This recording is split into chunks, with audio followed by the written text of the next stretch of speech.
The purpose of this video is to outline the Libertarian Party of Canada's stance on the economy. And I think the most accurate way of phrasing the viewpoint of the Libertarian Party of Canada on the economy is to borrow a phrase from Ayn Rand to say that the Libertarian Party supports the separation of state and economics, or state and economy. You've heard of the separation of church and state, which some falsely construe as a statement that anything and everything to do with the government must be secular, when in reality the idea behind the separation of church and state was simply to protect religion from overarching government interference. But that's neither here nor there. I'm not going to talk about religion today.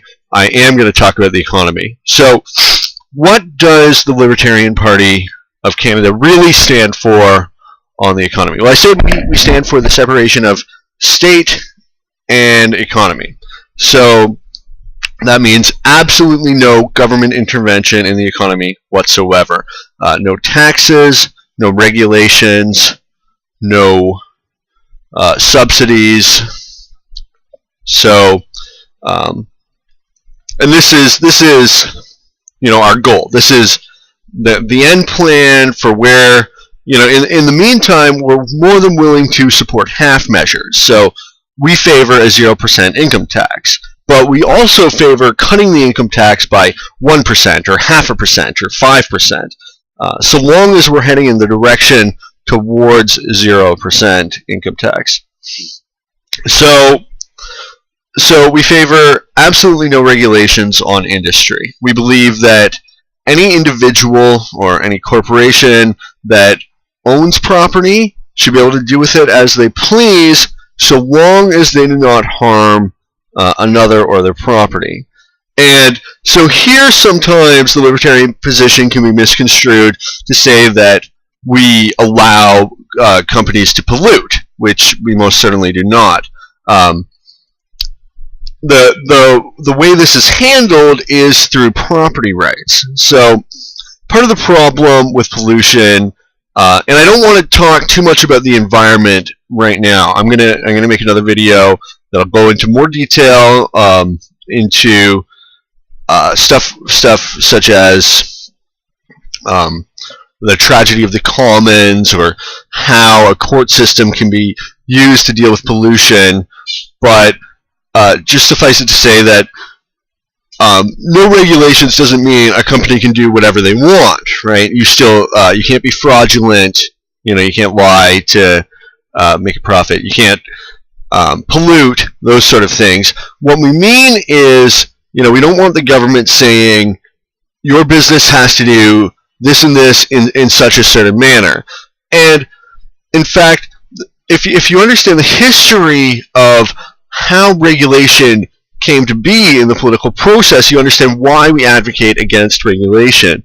And the reason is that typically there's two groups that advocate for regulation. You've got the do-gooders, people that legitimately have some concerns and simply want to make things better. And then you've got the special interests, the people that hide behind the do-gooders, that put up all the money, that do the lobbying, that have the influence with politicians.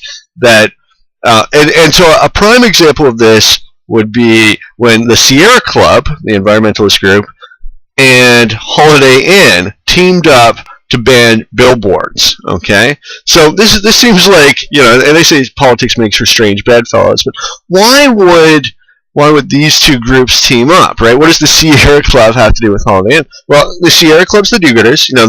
They're motivated by a desire to preserve the environment, or the scenic beauty of the unadulterated highway, or whatever was their motivation in this cause. But the Holiday Inn, they just wanted, who advertises that competes with the Holiday Inn?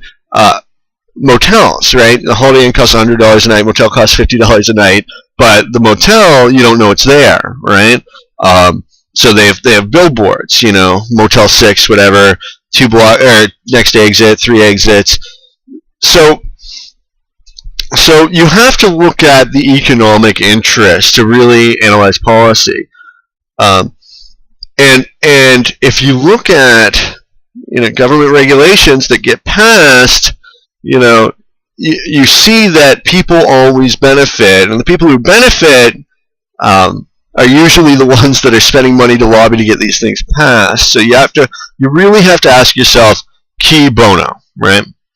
Who benefits? So we're opposed to regulation. We're opposed to taxation. We're opposed to taxation on businesses. And it's important to understand that businesses do not pay taxes, even in our current system. I mean, they do, but they collect taxes, okay? So when you tax a business, they simply raise the price of their product, and that gets passed on to the consumer. So higher taxes on businesses mean higher costs of products, and it also means that our companies aren't able to compete as easily. If there's other companies overseas that we're competing with that aren't taxed, they're going to have a lower price, right? So we're not going to be able to compete globally. And one of the many reasons why it's important to deregulate, to not tax and not subsidize, is because when you protect something, when you protect a company from market competition, it becomes softer. It's not able to compete globally, and that's one of the reasons why Canada has been sluggish in capturing the global economy, is because we've got so many regulations and government intervention here at home that our companies sometimes aren't so razor edge competitive, and sometimes people think of market competition as it can be a bad thing, because in the free market it's very competitive, right? You have ruthless competition between entrepreneurs. They have to slash prices, and they're doing anything to win your business, right? But that's really only a bad thing for the capitalists, for the rich, the well-off, because their competition over workers means you get a higher wage and better living conditions, right? And their competition between each other to consumers means you get lower prices and better quality goods. So market competition, it's really a great thing for everyone involved, except the very powerful. But it's all right for them too, because it forces them to create wealth, which in a just system they would be able to keep. So we're against taxes, we're against regulation, and we're against subsidies, right? Most people, I think, in this day and age are opposed to subsidies. For one thing, why should we take money from a poor guy and give it to a rich guy, right? That makes no sense. And that's also the problem with the social insurance policy scheme, is that you're taking money from the relatively poor and giving it to the relatively rich. So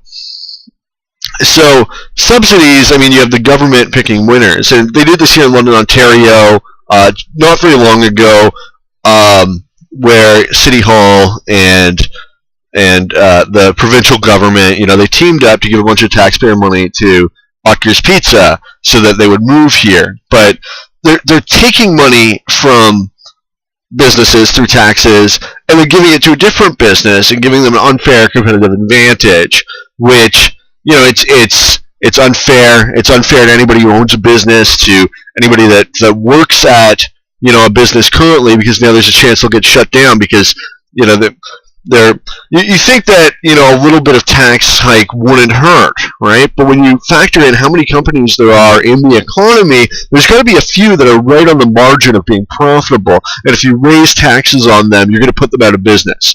So that does happen, and people do lose their jobs, and there's terrible economic dislocation that you've got to deal with, and that's a cause of poverty. So I guess that pretty much sums up sort of the broad strokes of where the Libertarian Party of Canada stands on the economy. And if there's any comments, criticisms, feedback you have, I'd love to hear it.